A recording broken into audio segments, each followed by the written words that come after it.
let's get to Super Bowl 56 then. The Cincinnati Bengals and the Los Angeles Rams. Let's start with the narrative and the story around both teams. So let's start with the Cincinnati Bengals. And for me, Scott, they offer hope.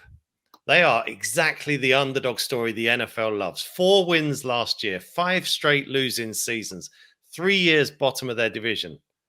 But if you get your quarterback and you get some players, you could turn it around quick.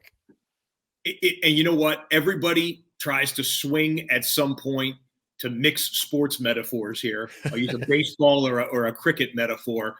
Everybody swings for the fences when it comes to the quarterback in the draft at some point. And taking a guy number 1, if you look historically, it's kind of a 50-50 proposition whether or not that number 1 overall quarterback is going to turn out to be Troy Aikman or Jamarcus Russell. Okay. It's a 50-50 proposition. Joe Burrow has done things this year and has done things historically in a short, condensed time frame. He can put himself in a conversation with guys like Joe Namath and Joe Montana. And I say that because winners at every level.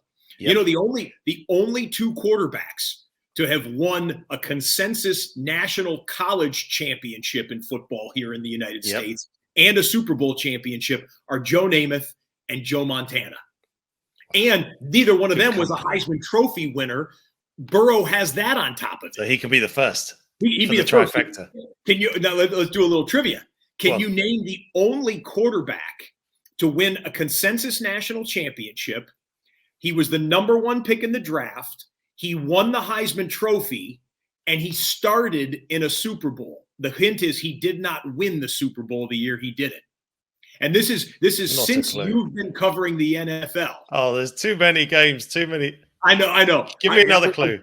I'm sure there's people yelling at their screens right now watching this on Decyfr saying, I know. Cam Newton. But of course, he lost his Super Bowl, but he won the national championship at Auburn, was the number 1 pick in the draft, won the Heisman Trophy, and made it to a Super Bowl. But Joe Burrow can become the first ever to do all of those in his 3rd year. It's incredible.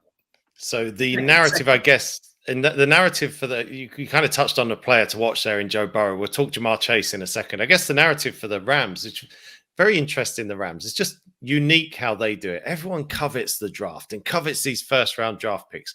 Their last first-round draft pick was 2016, Jared Goff. He now lives in Detroit. Their next one is 2024. They are all in, and the veterans that were brought on board, Jalen Ramsey, Matthew Stafford, Odell Beckham, Von Miller, it's all for this, right? That's it. I'm not sure we've seen anything like the roster composition and the approach that the Rams took, because everybody covets the draft. Everybody thinks they're a personnel and scouting genius, and they can find the 21, 22, 23-year-old draft pick that's going to help put us over the top. And why waste? Some people look at it as wasting. Why spend the big money on veterans who have done it in the NFL before, but is their talent level still to that level? Is the fire that they have to win a Super Bowl still there, especially after they get the big payday? And then if you don't make it, you become an absolute laughingstock. If you bust on a draft pick, you usually don't get that immediate, what are they doing with this? Because usually when a guy gets taken high in the first round, almost everybody thinks, yeah, I think he's probably a legitimate first rounder. And then 2-3 years later, you decide, yeah, you know what? He wasn't the guy. And so we move on. But no one gets blasted for that. If you do what the Rams do, go out and buy all these veterans, and these free agents, and make trades and whatnot with guys who, for whatever reason, didn't work out where they were, or were just older players, and then you fail. If they would have gotten knocked out in the first game of the playoffs, they would be the laughing stock of the league, and their franchise would be hamstrung to try and go forward, like you said, with no first-round draft picks in the foreseeable near future. It's all in, and they're playing for all of it right now. They are, yeah. The chips are all in the middle of the table. So you kind of touched on Joe Burrow a little bit. Who else are you looking forward to watching in this Super Bowl? Because there are stars, aren't there? Jamar Chase. the best rookie receiver in the Super Bowl era. And then you've got Matthew Stafford, finally released from Detroit.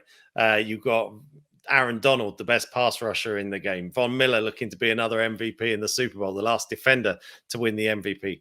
Give me another couple of names that you're really excited to watch on Super Bowl Sunday. Well, you started by talking about Jamar Chase. I'll say the wide receivers in general, because there are playmakers on the outside, and we know these two quarterbacks can deliver the football. I like offense, like a lot of people like offense. Sign me up for a 35-34 late fourth quarter touchdown, a big bomb through the air. Cooper Kupp has had one of the greatest wide receiver seasons in NFL history. Yeah. Jamar Chase has probably had the greatest rookie wide receiver. Randy Moss was unbelievable in his rookie year, but Randy didn't make it this far in the playoffs. Jamar Chase has probably had the greatest rookie wide receiver performance that any of us can remember.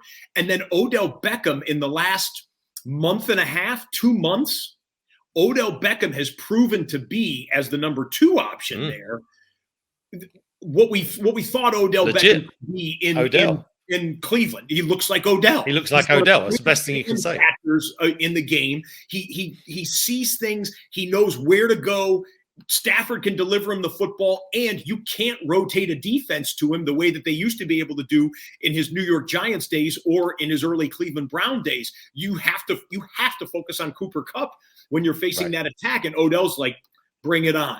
So I think any one of those 3 guys could have a monster game, and I'll throw in T. Higgins from the Cincinnati Bengals, because now teams are rotating coverage over to Jamar, and Higgins is a very capable wide receiver. We could see offensive or at least throwing fireworks between these two teams, and it should be fun. Yeah, T. Higgins was over 100 yards in the championship game. So I feel like it's going to be a close game. I feel like it's going to be a frantic and exciting game, because both these teams can get hot, but both these teams can make mistakes, which might actually make it an imperfect but an exciting Super Bowl. 100%. These two quarterbacks, if I have my stat correct, these two quarterbacks, I know where you're going. 31 interceptions. Yep, that's correct. 31 combined interceptions. It's one of the highest totals we have seen. It's the most in a Super Bowl. Well, I think isn't it? Kurt Warner, and believe it or not, Kurt Warner and Tom Brady, the year that they faced off when Brady was a youngster and Kurt Warner was coming out of the scene, both had a lot of interceptions in the regular season coming into this one. I don't remember what their number was exactly, but 31 is extraordinarily high. So, but they also have combined for 70-something touchdowns. So it is feast and famine with these games. Both of them have been quite clean in the 3-game playoff run for their two teams, respectively. Stafford's only thrown 1 interception. That was on a tip pass in the end zone. Burrow's thrown 2 interceptions this playoff run. But they're capable of, either one of these quarterbacks is capable of having a 4-touchdown game or a 2 or 3 interception game, which, like you said, might make for an imperfect but yet very entertaining game. The Rams are the favorites. I'm sniffing an upset. The Bengals have won all 3 playoff games by a total of 13 points, the lowest total of any team winning 3 to the Super Bowl. Who do you like, Scott, just quickly? The Rams. I realize I'm picking the favorite here, but here's the difference. The Cincinnati Bengals offensive line versus the Rams defensive line. And it would not surprise me at all if at the end of the game, when the confetti is falling and there's a special camera crew that comes right up to the MVP and says, blank, blank, you just won the Super Bowl. What are you going to do now? That Aaron Donald says, I'm going to Disney World. I think he is capable of taking over the game. We all know what a great player he is. I agree. I think he's capable, and especially with the nature of the way the offensive weakness in many people's mind of the Cincinnati Bengals. And I think that could lead to one or two of those type of turnovers that we were talking about that can absolutely flip a game. So I think Stafford gets his Super Bowl, and I think Aaron Donald could be a dark horse MVP. Yeah, I think if the Rams win, then it's Donald or Von Miller. I think they will have affected the game, and they will be off to Disney World.